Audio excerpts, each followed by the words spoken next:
সাবেক রাষ্ট্রপতি শাহাবুদ্দিন চুপ্পু তিনি এখন তার নিজ বাসভবনে আছেন গুলশানে। যেটা শোনা যাচ্ছে যে খুব দ্রুত তিনি চিকিৎসার জন্য দেশের বাইরে যাবেন, যেটিকে সবাই সেফ এক্সিট বলার চেষ্টা করছে।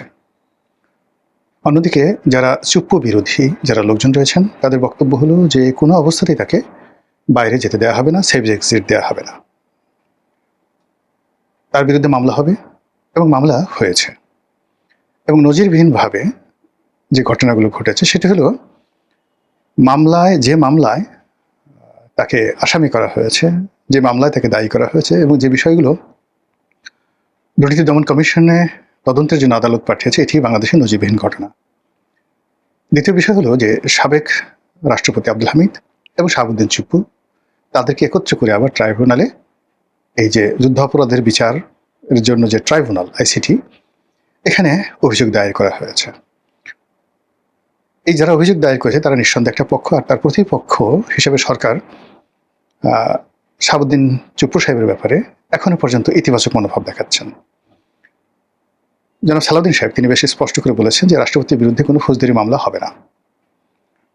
আমরা বিপদের সময় বা আমাদের প্রয়োজনে আমরা তার কাছ থেকে উপকার পেয়েছি, কাজেই তিনি আমাদের কাছ থেকে একইভাবে উপকার পাবেন, একেবারে বাংলা কথা। কিন্তু তারপর বিতর্ক থামছে না। কারণটা কি?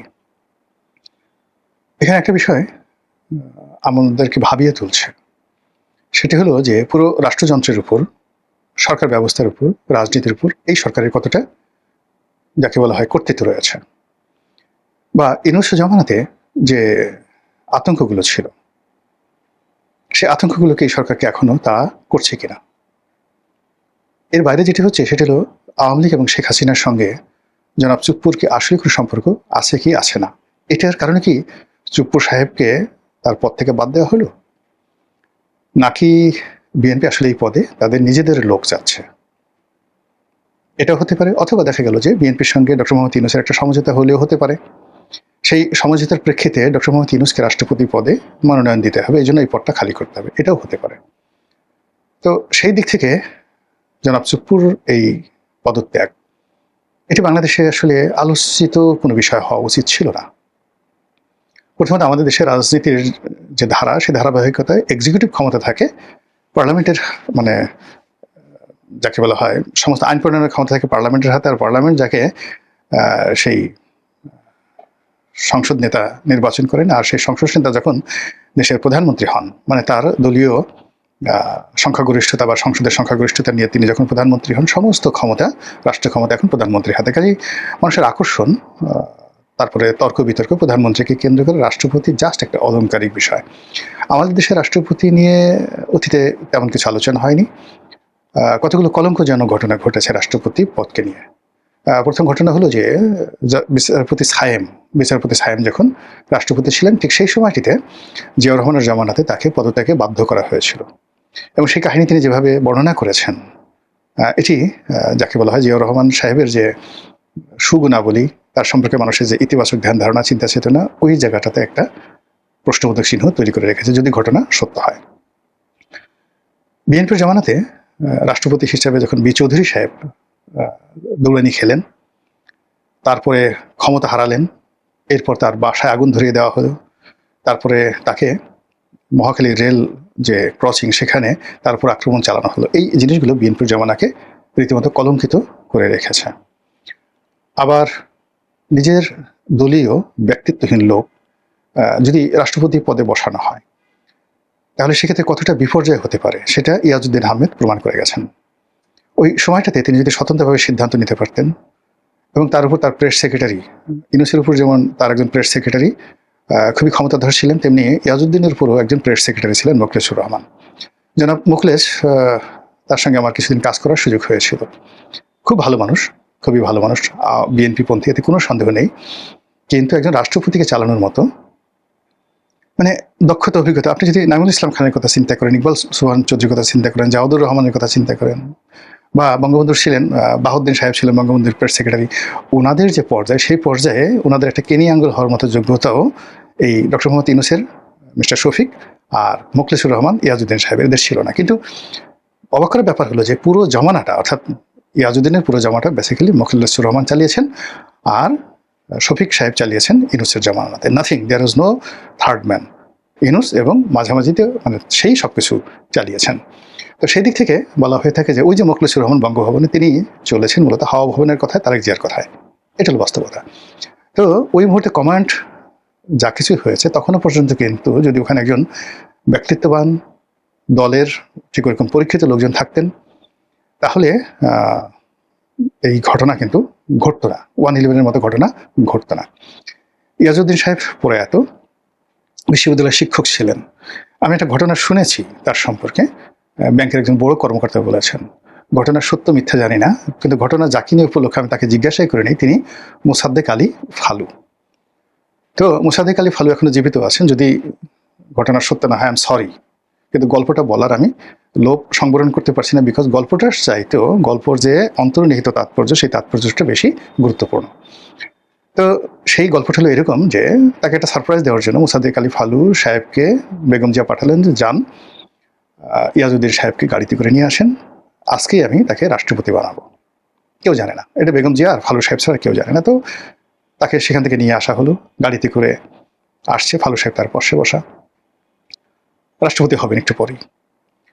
তো সেই সময়টাতে তখন ওই বাংলা লিঙ্কের সিম আসে ভাব, তখন সবার মধ্যে একটা ক্রেজ যে বাংলা লিঙ্কের সিম খুব কম দাম হবে, মানে ওটা একটা স্বপ্নের ব্যাপার, লটারিতে বড় কিছু জয়ের মতো একটা ব্যাপার ছিল।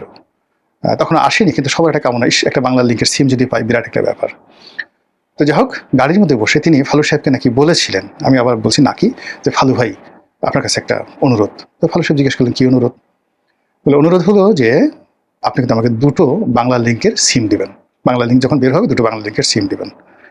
তো ফালু সাহেব, মানে এই কথা যিনি আমাকে বলেছেন তার সাথে ফালু সাহেবের কথা হয়েছে। তো ফালু সাহেব বললেন যে অবাক করা ঘটনা, যে লোক একটু পরে রাষ্ট্রপতি হবে সে আমার কাছে 2টো বাংলা লিঙ্কের সিম চাচ্ছেন। তো এই ছিল তার পার্সোনালিটি। তো সেই পার্সোনালিটি দিয়ে আসলে প্রবলেমগুলো সলভ করা যায় না।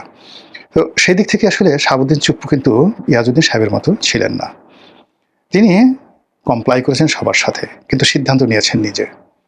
কথা বলেছেন কম, শব্দ করেছেন কম, সিদ্ধান্ত নিয়েছেন বেশি। এবং পুরো সময়টিতে বঙ্গভবনকে ঘিরে যে সকল বিস্ফোরক সিদ্ধান্ত হয়েছে, যে সকল বিস্ফোরক ঘটনা ঘটেছে, ও ঘটনা তিনি ছাড়া আর কেউ জানেন না।